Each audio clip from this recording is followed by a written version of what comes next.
Fatherhood with Pat House. Today I have a very good friend of mine. Today I have the man who has his own podcast, I Love Rock and Roll. Very great podcast. I've been on 3 times.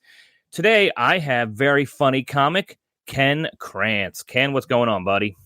Not too much. What's happening, Pat? Not too much. Thanks for having me. Absolutely, man. Thank you for having me on your podcast. That's always a good time. Any chance you get comedians to talk rock and roll is always a good time, because there's been so many episodes here where I'm talking to comics and the conversation automatically goes to music. It's natural for us. Yeah, I think we're mostly frustrated musicians. Absolutely. And it's if I had a scrap of musical talent, that's what I would be doing. I do have musical talent and I'm still doing this shit. So there's that.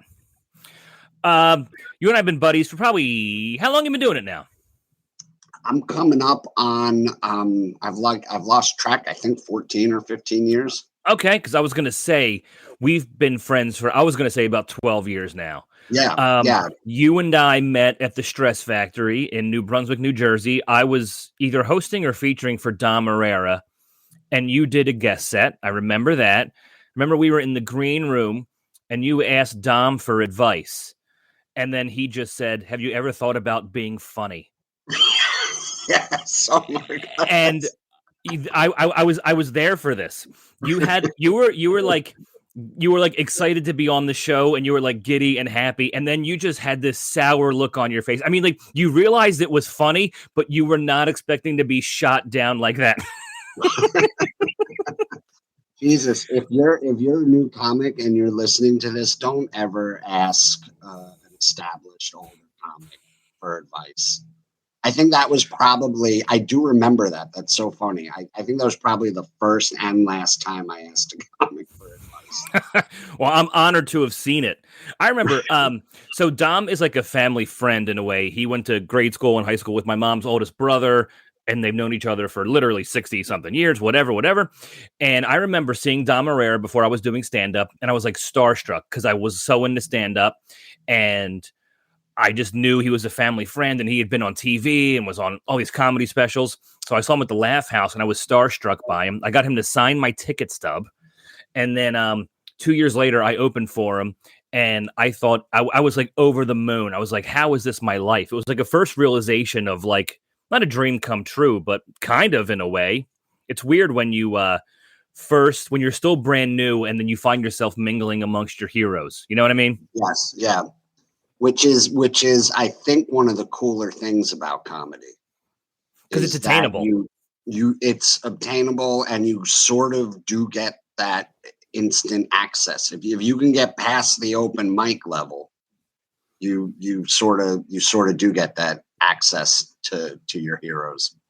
And then you're treated as a peer, which is even weirder. But it's also the coolest feeling in the world. Yeah. So where did you do your very first set? When you what was the very first time you stepped on stage? Stress Factory in New Brunswick. That was my home club. Yep. And I started late, which I was like 32 or 33 when I started. Okay. And I used to go to the shows. I would go to comedy shows. I would go to Stress a lot, and I would watch particularly the feature act. I would be like, oh, I think I'm funnier than that guy. I've never done stand-up, but I knew I was funny. And I would watch these comics and be like, that doesn't look that hard. I think I could do that. That's so interesting. I never heard anybody say that before, but now that you say that, that's actually really interesting to me, because when you go to see a comedy show, the host, the first person, is typically low man on the totem pole. So you might have low expectations. The headliner is the reason why you're there, but the middle guy is the one really working for it. Yes. Really trying to prove a point. Yes. Right. So that's cool that you realize that. I never heard anybody say that on the podcast before, so that's really cool, because that's a great thing to look for. So take note, listeners, when you're at a comedy show, pay attention to the middle act. It'll be me or Ken, and it is. Even listen, like, obviously, you prefer headlining shows and you prefer the headliner pay, But that feature spot, it's still my favorite spot to do. Oh my God. I was hosting for Nick DiPaolo 13 or 14 years ago, and Nick said to me in the green room at Helium, stay in the feature spot forever. And I always remember that. Yeah. If you could make a living out of you can't, but if you could, it would be the greatest job. Be the greatest job ever. You're working, 20 to 40 minutes a night. Yeah. So explaining the feature spot here to the listeners who might not know the lingo, the host goes on first. The feature spot is the middle, typically doing anywhere from 20 to 30 minutes, and then the headliner comes on. But when you feature, long story short, you have the sweet spot because you don't have to open the show. You don't have to close the show. You have 25 to 30 minutes to just do whatever you want. The crowd's already warmed up. You don't have to do the long set at the end. You just get to coast for 20 to 30 minutes, and it is known as the sweet spot. Yeah. Yeah, it's sort of like you could do your greatest hits if you feel like it. Nobody's there to see you. Nobody's heard of you. Nobody has expectations that you're going to be any good. So...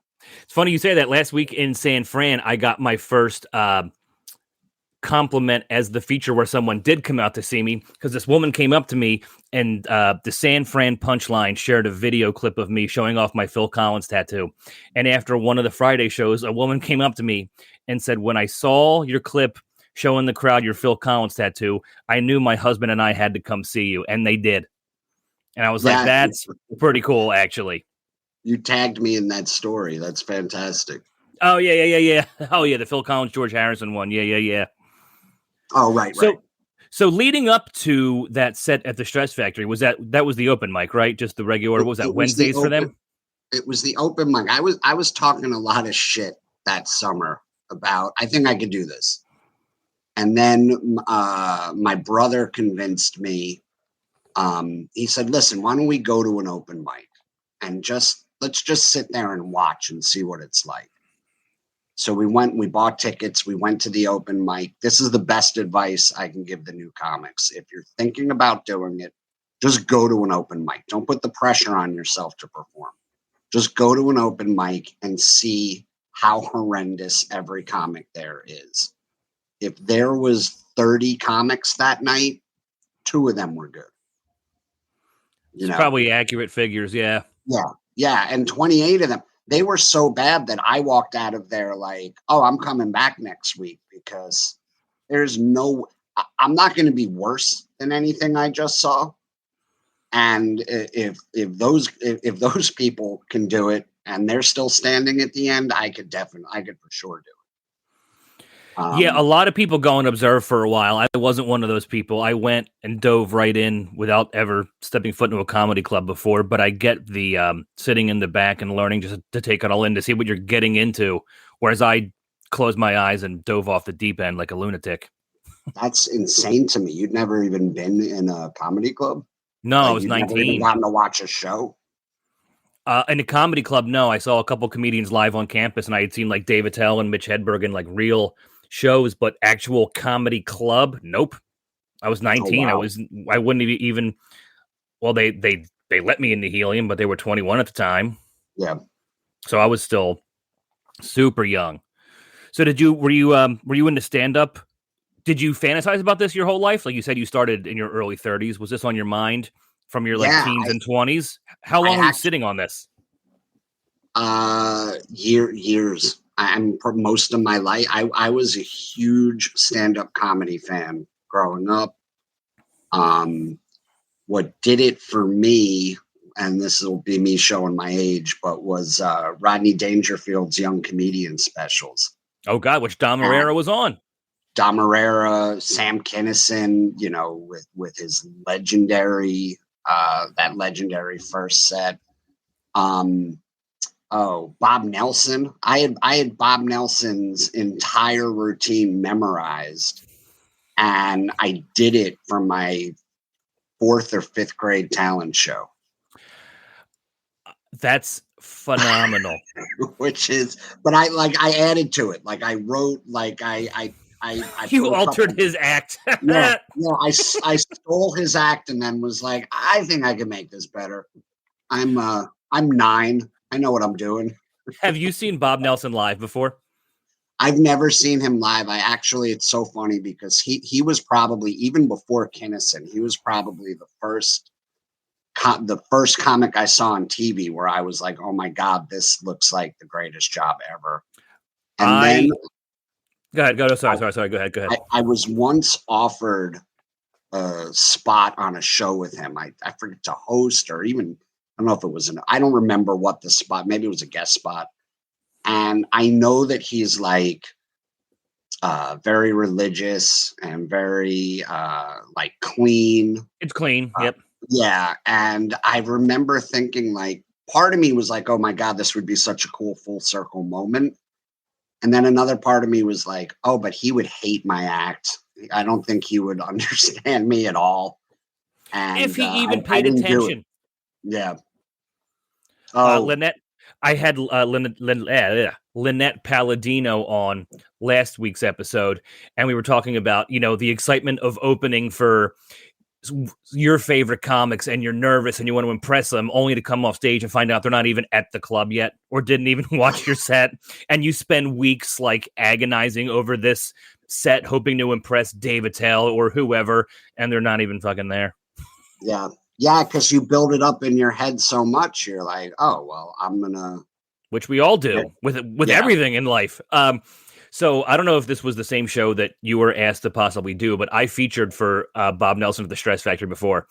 It may have been a 2-person show, but, and I'm not talking shit here, he did the same act that you probably know and remember. Mm-hmm. He did Epi Epperman, he put the plunger on his head.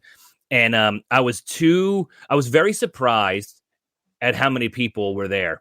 I really thought he was not like forgotten about, but he had a really good turnout and he absolutely crushed.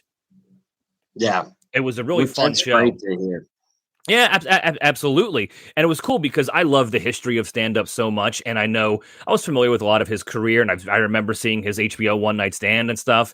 And it was cool to like work with a legend like that who still fucking rocked it in front of that crowd.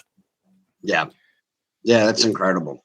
And you know what? Good for him not writing a joke in 30 years. Like, if you can get away with it. I used to go watch like people are like, they give comics shit. Oh, he hasn't written a joke in years, but it's like, yeah, but maybe they don't need to. Like Gilbert Gottfried didn't need to. You'd go see Gilbert Gottfried. I saw Gilbert Gottfried and he was doing jokes about Jaws and like Gerald Ford. Yeah. And I was crying laughing. Dude, even a decade after his Geico firing, he would still open up with, have there been any tsunamis today? Also, you know what I loved about Gilbert? I love the fact that he knew so many old-time jokey jokes. Yes. Like, I love the old dirty stuff, and he knew all of them in the book. A man walks into a bank. I fucking love that stuff. And he's the only one that could really pull that off. He had such a knack for that. Yeah. Yeah. Did you ever hear the story about when he opened for the Bengals? No, but you're going to tell me right now. It's one of my favorite stories. That's the worst pairing in music and comedy history. It's I don't know. Maybe it was like you wonder how shit like that even comes together. It's probably the same management company or something. But he's opening for the Bengals, and this was like in the 80s when the Bengals were huge. And he's going out, and before he goes out, they tell him, they're like, now remember, Gilbert, this entire crowd is teenage girls and their moms. So maybe don't go too blue. And he's like, okay, sure, thank you. And he takes the note, and then he walks out there, picks up the microphone. The first words out of his mouth are, hello, cunts.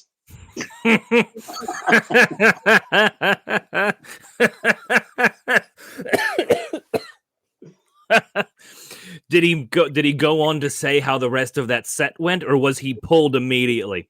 That's the only part of the story I ever heard. Honestly, We can leave that all to mystery. That is phenomenal. He was really cool. I wasn't like, I can't sit here and say I was the biggest fan of Gilbert, but I worked with him a couple times, and I love the old jokey jokes, the dirty ones. But the first time I worked with him, Friday early show, he did the whole Aristocrats bit and then didn't touch it the rest of the weekend. So I worked with him a handful of times, but I was really happy that out of nowhere I got to see him do it that just one time. Yeah. Because when that movie came out, everybody talked about his version of it pretty much. Yes. Yeah, I feel like that's all anybody remembers from that movie. Pretty much. I need to rewatch that. Have you seen that recently? No, not. I saw it when it came out, and I haven't seen it since. Yeah, me too. And I bought it on DVD and may have watched it like once. So when you were younger and watching all this stand-up, who were some of your favorites then besides like Bob Nelson and the guys you mentioned? Any other people stand out to you? Eddie Murphy was, I grew up when Comedian was probably the first comedy album I ever bought. I used to listen to the cassette in my Walkman because I didn't want my mom to hear what I was listening to. And I remember he closed that album out with a song called Boogie in Your Butt that was just about sticking things up your butt. And when I was 10 or 11, I thought, I was like, well, this is the most perfect comedy that's ever been produced. I mean, any 12-year-old is going to find that the most hysterical shit on the planet, even most adults. Yeah. But I loved Eddie Murphy, Richard Pryor, Kinnison. To me, like that, I mean, I was too young to even grasp that, but just yes, I had a lot of that as well with my early interest in stand-up. Like my dad would be watching Comic Relief, and I'm like 4 or 5, but people are laughing. My dad's laughing, so I start laughing, but I have no idea what they're talking about. But the whole concept, I was aware that someone was on stage making people laugh, and that stood out to me very, very clearly. Yes, it was one of the few things I bonded over with my dad when I was a kid. We had pretty separate interests, but he loved stand-up. He loved the old stand-up. He used to go to the Village, and he would see like Mort Sahl and Woody Allen and Lenny Bruce. Yeah. And he had those albums. And a lot of people don't know Woody Allen was an amazing stand-up comedian at one point. Yep. Way back. Yeah. And like probably could have been one of the greats, but he only used it as a springboard to get into movies.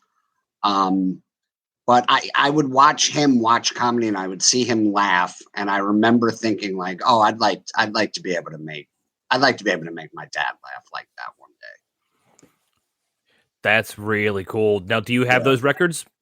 Yeah, I when he passed away, before he passed, when he moved, I went through some of them and just took the comedy ones. I still have downstairs in my basement up on the wall. I have like a framed Woody Allen and Don Rickles. Oh, Don Rickles. Hello, Dummy. Yes. Oh man, I used to listen to that on repeat. I'm like a 20-year-old kid listening to an 80-year-old man do stand up, and I couldn't get enough of it. No, and can you imagine if he came out today, he wouldn't make it past. He'd be an open micer because nobody would put him. He'd be a canceled open micer. He'd be like, I'm not putting that guy on my shows. So how did that first set go? You and your brother go to the Stress Factory. You watch the open mic. We come back.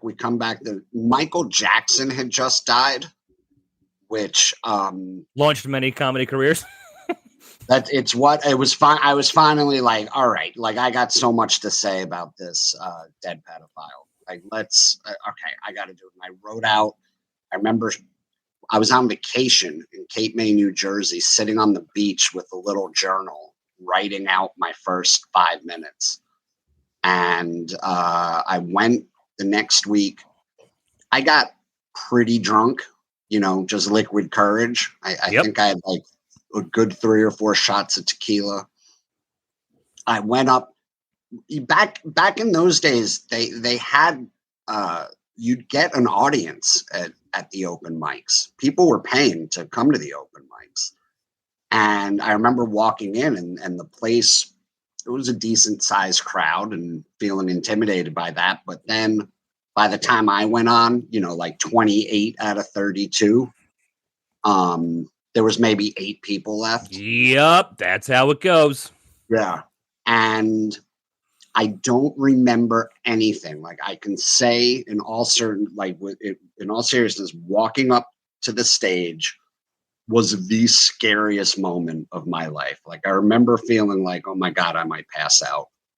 And then I did the set. I have absolutely no memory. I don't know if it was just alcohol or fear, but I have no memory of it other than like I got a chuckle at the end. And then I was like, okay, well, that's encouraging. And then I got off stage and I remember I was like, all right, I did it. Now for the rest of my life, I could tell people I tried stand up once. And in my head, like it didn't even occur to me like, oh, keep going. And then my brother was like, no, you have to come back the next week. He's like, you got to do it again. He was like, you can't gauge if you're any good off of 7 people. And that's awesome. He knew that. That's awesome. He said that to you. Yeah. Well, you know what? I give him a lot of credit. I don't know if credit's a good, I don't know if he'd be proud of what I've turned into, but I'm sure he is. He said, because for me, I was like, well, for the rest of my life, I got an interesting story to tell people at parties. And then my brother was like, no, you have to come back next week. It was like, you have to. And then there was the rule was if you brought 4 people or 5 people, I forget what the number was, you can pick your spot in the lineup. So my brother was like, let's bring a couple friends and you can go on when there's still a crowd and then we'll see how you did. That's actually, I didn't know the Stress did that. That's actually a pretty cool policy. I mean, this was, 15 years ago. I don't even think they still have a mic. I don't think they do either. And then I came back the following week and did it. And the crowd was a pretty full crowd. And I got real laughs. And I remember do you remember when the dude from Blink 182 and that DJ Adam dude had that plane crash? Plane crash, yeah. It was Travis Barker. Yeah, and DJ Adam died. Yep. And my closing joke, and it had happened either that day or the day before. And all I remember from that set was my closing joke was, hey, do you think right now DJ Adam's spinning in his grave? And that's such a great, quick little line. Yeah, and it was just like a throwaway, and I closed and it got a huge laugh. At least from what I remember, it got a huge laugh. And then that was like what hooked me. Like that first huge laugh was like a drug. And then I remember getting off stage and being like, I want to do this again. That's so cool because, I mean, when you get that first real big room crushing laugh, there is your brain is changed forever. Yes. Yeah. That's so cool that you can pinpoint it to one specific joke. And you said that was your second set? That was my second time on stage, and I did pretty well. That's awesome. Did you now you're in it, right? Did you keep going every single week? Kept going every week. Started hanging out, that's key too. That's something that comics need to know is hanging out does wonders. Don't ask to get on. You just go, be there, buy a couple drinks, tip the wait staff, let the club know you're interested. If you're there, you're hanging. And the first time I ever hosted at the Laugh House is because the host never showed up. I was there hanging. Well, guess who's hosting the show tonight then? So that shit falls on your lap. And that's happened to me at Stress too. Yes. So, Stress all the time. I would just show up at Stress at showtime, and then there'd be at least a 25% chance you were getting on that night without getting booked. Were those open mics? Were those a lot of college students? Because Stress is right off Rutgers campus, so I didn't know if you were just performing to a bunch of like freshly 18-year-olds, like Gilbert. There were a lot of college open micers, but I never saw a ton of college kids in the crowd. Okay. Like maybe for the mics, it's been so long, so maybe for the mics there were. But yeah, that's what I was thinking, because I mean, when you're in college and you can see 30 comics for $5, that's kind of a win, actually. You know? Yeah. Well, it would be if they were 30 decent comics. I know, but I mean, when you're 21 and in college and can get a $5 ticket to a show trying to get drunk, you really don't care. Yeah, no, that's true. I love the Stress Factory, man. Vinny Brand has been very good to me. I'm going to have him on the podcast soon. I talked to him a few weeks ago, but I was kind of the house MC there from like 2007 to like 2011, like a good 3 or 4 years. And man, I have had some of the best nights of my life in that room. And I've also had some real nights where I am contemplating my life leaving that room. Yeah, but that's why in the same night. Yes, absolutely. That's why I love it. And also, Vinny was the first person to let me headline the Stress Factory. I've headlined more Thursday shows than any other club. And, you know, it's such a great club. And I was lucky enough to work with Patrice there. And I remember right on the cusp of Bill Burr blowing up, I hosted for him one weekend. And it was just insane. Every show was packed. You knew Burr was just going to be the next big thing. And then like the following week, I'd be at the Stress Factory opening for nobody and then like bombing in front of like a puppeteer. Yeah. You know? So that room, I have definitely had the gamut of comedy. And I might be biased because it's my home club. But when that room is hitting, there's no better club. Like it's just the laughs rock off those walls. Yeah, it's the low ceilings too. I feel the same way about like Helium. I'm biased towards that's Philly. Helium is my home club, but it's it's low ceilings. The tables are tight together. It's an intimate setting, and when any comedy club has that environment, man, you just feel the laughter. It comes right back at you. And you said something before. You talked about hanging out and just being ready for the opportunity if it presents itself. Mm-hmm.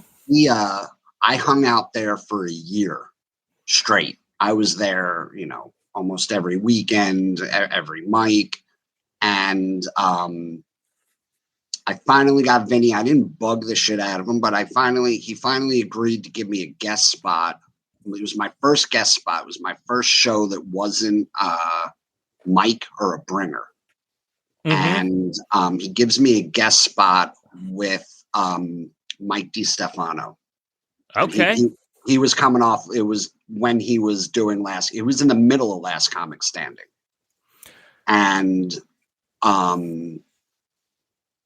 so I was going to do a guest spot, and then I got there and Vinny tells me like something happened where the feature just didn't show or called out sick or something. So he says, I'm going to see what you've got. Like, instead of just doing a 5-minute guest spot, he goes, I'm going to let you go.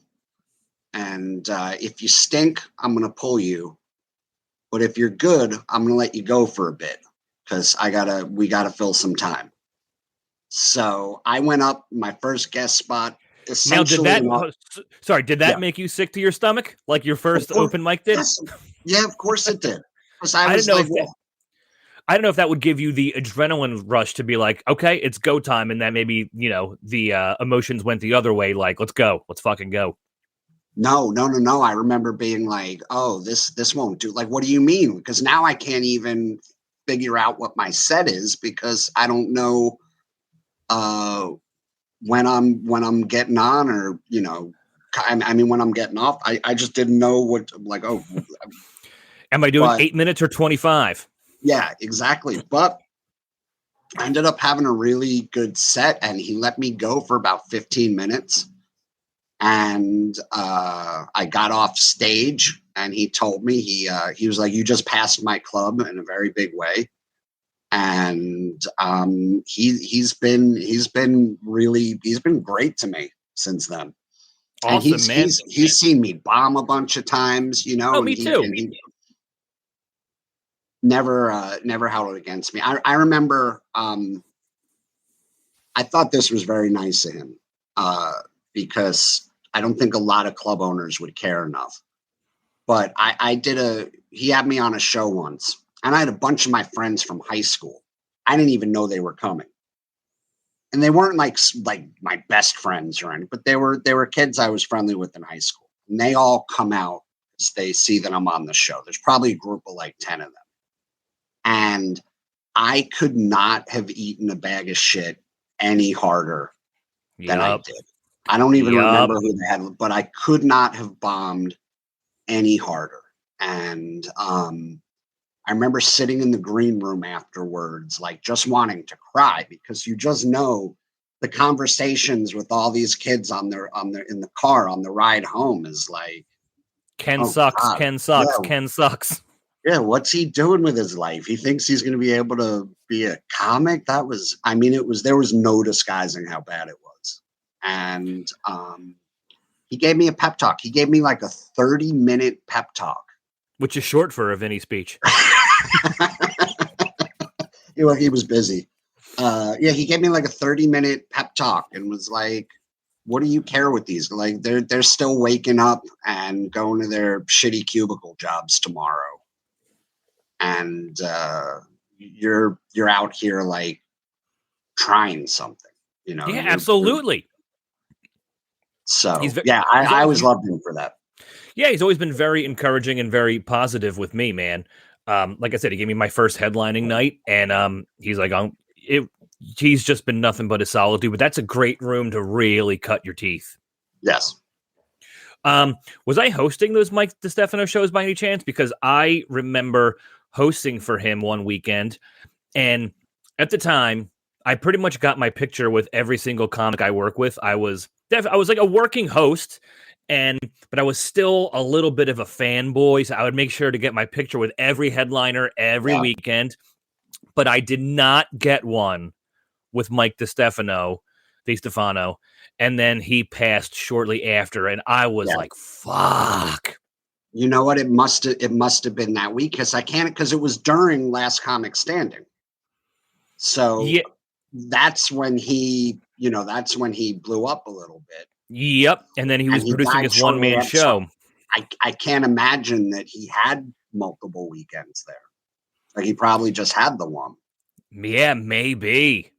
So I remember, I don't know if I hosted the whole weekend, but I know for sure I hosted maybe at least Thursday and Friday. I mean, that memory escapes me, but I wonder if that had to have been the same weekend. I'm sure it was. Man, he was a hidden gem too, man. Have you seen his story on the Moth, Franny's Last Ride? No. Holy shit, that will make you cry. Go watch it when we're done. Yep. Yeah. Oh, yeah.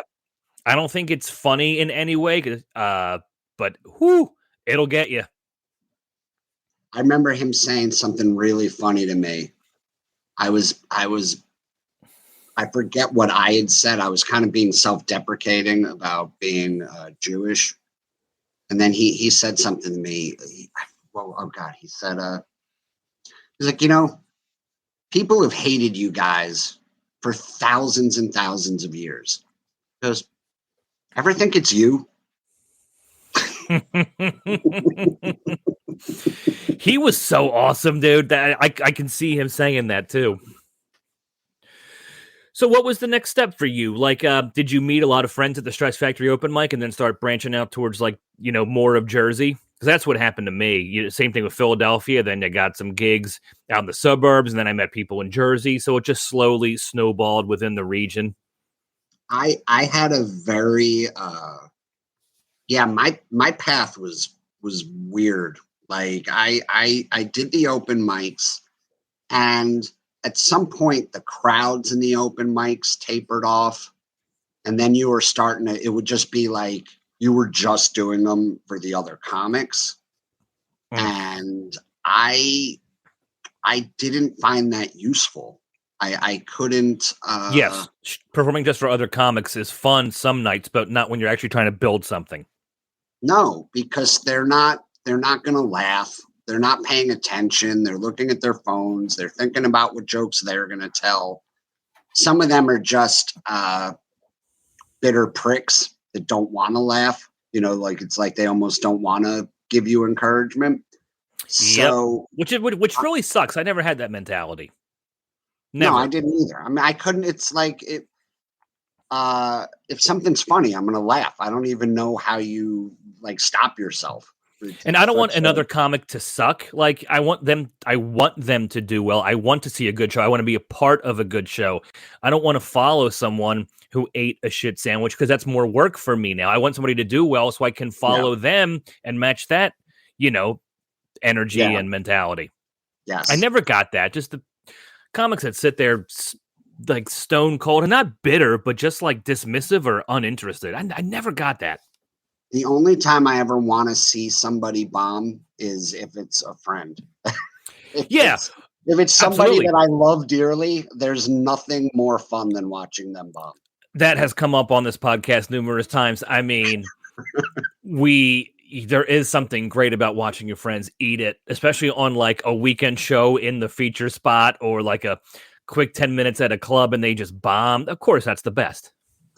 I was at Gotham one night and I was upstairs watching Jerry Seinfeld and got a text that a friend was downstairs in the lounge bombing. And I ran out of Seinfeld.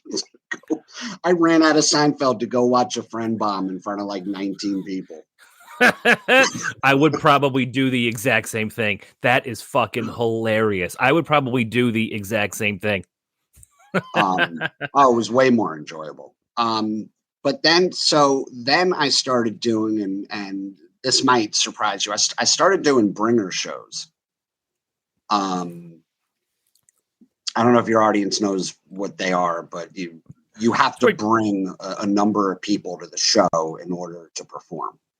Yeah, that's pretty much. I don't know.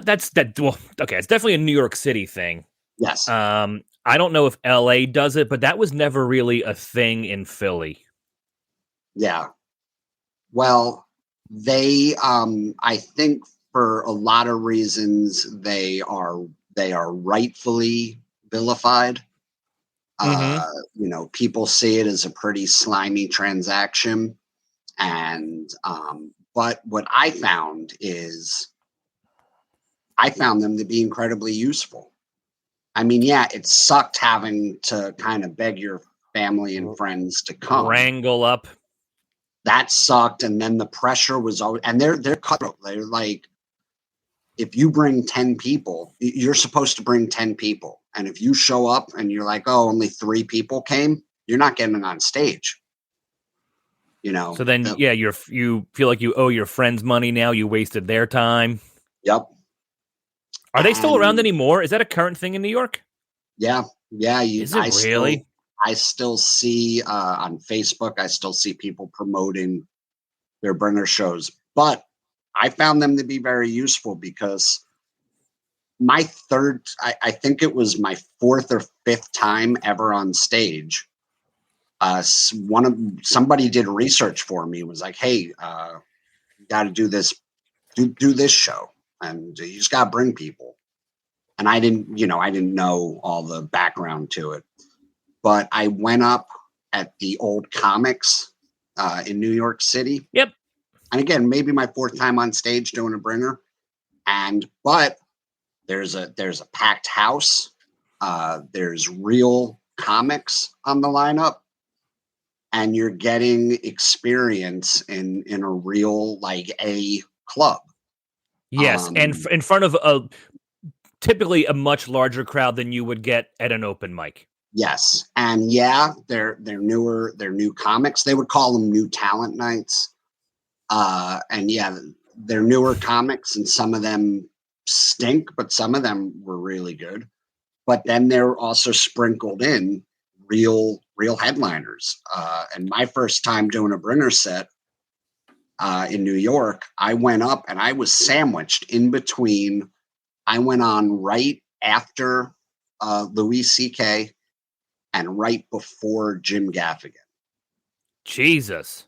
Yeah, and you're not going to get what a lull in that show for the crowd. I remember after this, I did well. When I started, I did pretty well right off the bat. But I remember this girl came up to me, like this drunk girl, and she was like, you were my favorite comic on the show tonight. And I remember saying, I was like, oh no, I'm not even really a comic.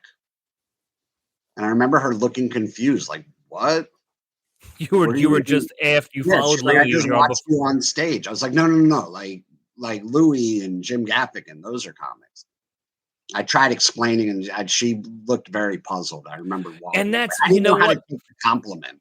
I still can't take a compliment. I still think I try really hard to just say thank you and let it go. But you did what I do. I over explained. Hey, great set. Well, I messed up my closer and I forgot something in the middle. And they're like, what the fuck are you talking about? I just enjoyed your set. Say thank you. And we'll both go about our day. Yes. Yeah, it's weird. I'm much better with insults. I'm much better. If you come up with a complaint or to tell me that you didn't like me, I handle that much better. Okay. Has anybody complained to you? Like actually said they did not enjoy your set or had a specific complaint? Oh my God. Yes. I've had people waiting for me outside the club to yell at me. I've had, what the fuck are you doing up there? There was, there was a while where you've seen me. I don't consider myself, I'm not like a dirty comic. But I can be dark. A lot of my jokes, not so much now, but a few years ago, it's a lot of misogyny, which isn't who I am, in real life. But I always thought those kind of jokes were funny. But I had a joke about transgender people that I was doing for a couple years, and it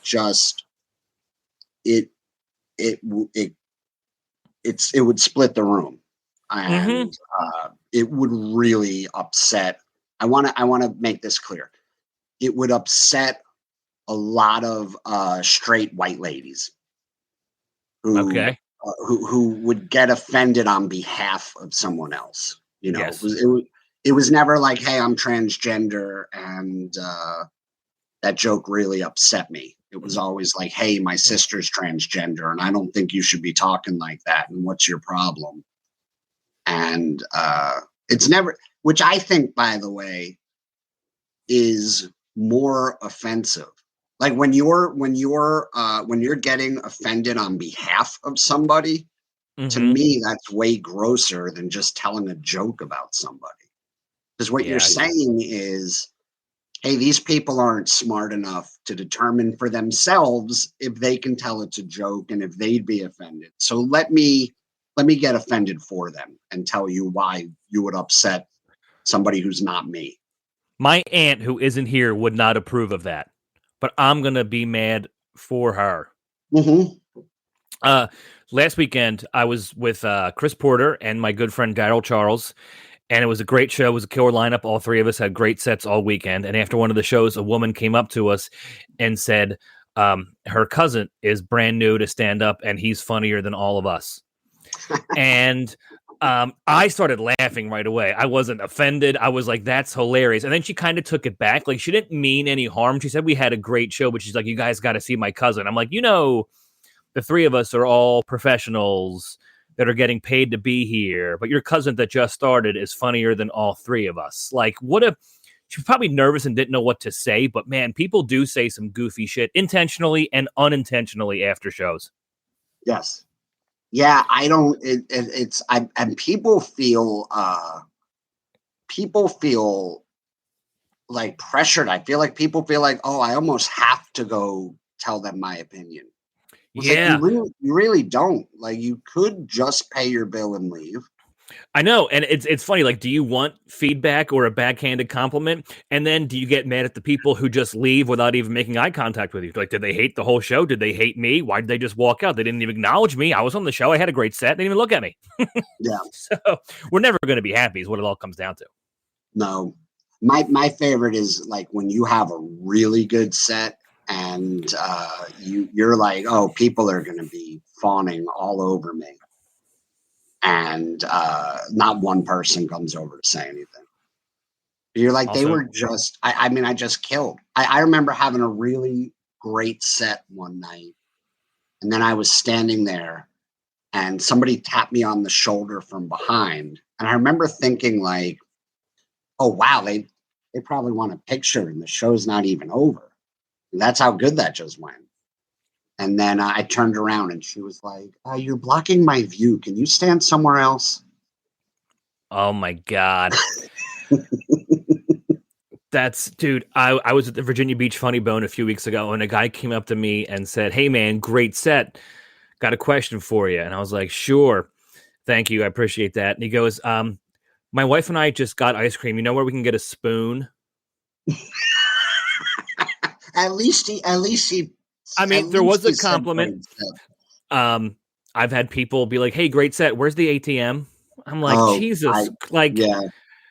I did a show with Dan Lamort at the Count Basie Theater last year. Oh my God. I love that room. Yeah. And it was a great show. I was very happy with my set. We went out to kind of celebrate. We had a little bit of an after party at a bar down the street. And some girl tapped me on the shoulder. She was like, you're the comedian, right? I was like, yeah, here we go. She was like, which way is the bathroom? Yep. I have absolutely been asked where the bathroom is at the Stress Factory because it's like, not in a weird spot, but it's like all the way across the building. Yeah. That's definitely happened there numerous times. Can you remember the worst heckle you ever got? Probably. I think it's a bit I did on my first album. This was early in my career. I mean, I'm talking, this was within a year and a half of me doing stand-up. I was at an open mic run by a Philly comic, Danny Ozark, at a bar called Bar Noir. I remember Ozark. It was a Monday night and it was late. It was like the basement was it was like a basement show below street level in Philly. It was like literally like a dark, dingy, dirty kind of bar. But anyway, so I had a joke about missing children. And granted, I'm a kid. I'm 19. I'm no more than 20 years old. So I'm doing this joke about missing kids. And a guy in the back goes, hey, don't do this joke. And I'm like, why? He goes, when I was a kid, my brother went missing. And I said, well, you should probably leave the show and go look for him. And that got a huge laugh from the people in the room. I mean, dude, I swear to you, he had a Cosmo. Oh, I already fucked up the story. I haven't told the story in so long. I told the crowd his brother was in my trunk. That's what I said first. I'm sorry. I fucked up my own story. I totally fucked up my own story. I told him his brother was in my trunk. He takes a Cosmo. He slams the glass against the wall and he stormed out. And that's when I said, I guess he's going to go look for him. And that may have been my first heckle ever. Yeah. And I didn't know how to handle it.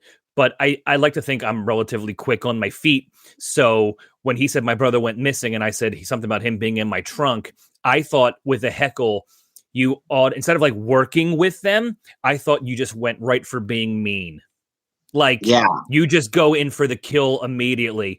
And then I as I saw, and heckling is rare. People think it happens all the time. It's very rare. It's very, very rare. But yeah, I feel like I get it a good amount.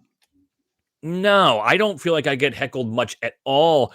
What I will have to address every now and then are the people that agree with you. Be like, hey, I was just in Ireland, and someone will probably go, oh, I was there too. Well, that's great. Let me tell my story.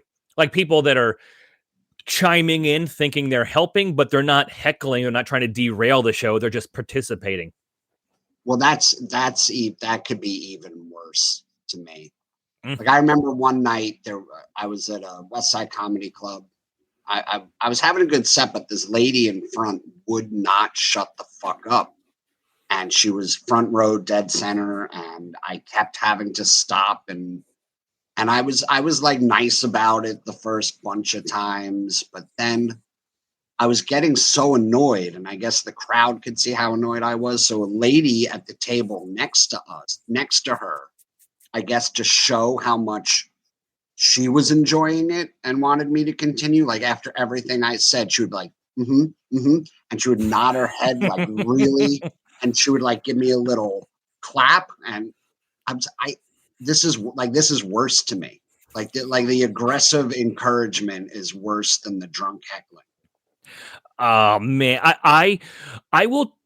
Like I don't even really address stuff in the crowd too much. Period. Even if I find it annoying. I remember. I think I said this on last week's episode or the one before, but I did a show not too long ago in the Poconos. And I'm doing okay. It's not the best. It's not the worst, but I'm just fulfilling my time. And a woman takes out an iPad and starts playing solitaire right in front of me. And honestly, I didn't even care. I just wanted to be done. I didn't yell. I didn't get mad. I wasn't mad. I was just like, okay. And then I just went right into the next bit. It's like, I just wanted to be done. Yeah, that's hilarious. First of all. Yeah, but there's nights where you're just like punching a clock. And you're like, I don't care. I don't care what anybody in this crowd does. But then there's other nights where I'm like, all right, you need to, and I get agitated. But I think that, I think that's authentic. So yeah, anything that like, I mean, night after night, I don't want to say we're always going through the motions, but we have our set. We're doing our set. We're working on the current act. We're trying to get an album with or whatever. So anything that goes off the rails a little bit creates a moment. So if there's like a crazy heckler situation that goes down or some awesome crowd work, that brings together the crowd more because you're all sharing a moment. That's never going to happen again. That specific moment will never happen again. Yep. And that's what really, is special. Yes. And that's what keeps you coming back, where you're like, it's like a golfer hitting, like this incredible shot. Doesn't matter that you just sucked for 16 straight holes. You hit this one shot and you're like, oh, I gotta do it. That's keeping it going. I'm glad you said that because I compare stand-up to golf all the time. Like when it's funny, I don't play golf, but when I hear my uncle describe it, I'm like, oh, this very much sounds like stand-up to me. I tell people all the time, when you start doing stand-up, when you first start golfing, I still suck at golf, but when you start, I guess maybe any endeavor, athletic, creative, you're going to suck for a while. But when the right thing happens, you get that endorphin rush and you're like, okay, that's why I'm doing this. That's why I'm doing this. I mean, I have golfed 17 or like 16 blow up holes, but had 2 birdies. And I'm like, okay, I had 2 birdies today. And then you keep coming back. You have 7 bad open mics in a row. You crush that one guest set. You're back in the game. Yeah. That's funny. You really compared it to golf there. I had one time I had somebody heckle something to me so funny that I stole it. I'm like, it's in my act now. What was it? What was it? So the one night I was having a really tough time, and I have a joke that starts with, I want to be cremated. So I go into this joke and I said, I want to be cremated. And this guy yells out, now?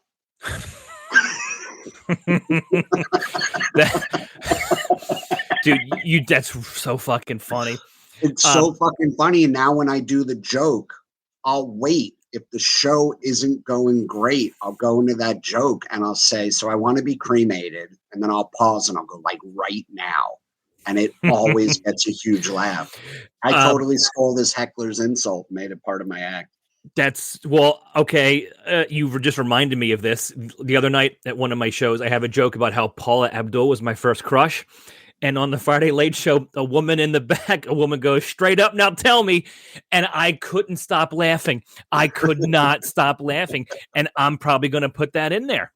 Yeah. I mean, she like half said it and she didn't sing it like Paula, but she like half sang it and her timing was perfectly.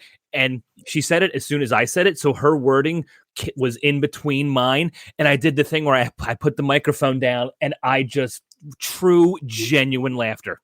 Yeah. Yeah. So I had a silent heckle once that was maybe the most brutal thing I've ever endured. It was it was so vicious. I actually respected it. I was slogging through some bar show, and I was just, nothing was working, and some dude got up and left, and you figure, like, I knew I didn't walk him because he was with a table. His phone, his phone was still on the table. His people were still at the table. So you just figure he's going to the bathroom. And he came back with a newspaper.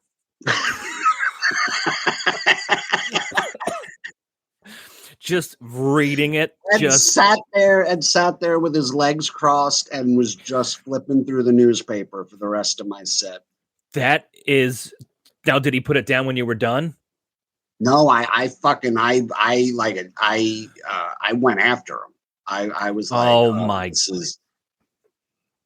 and that is hilarious. Yeah. I just picture him reading.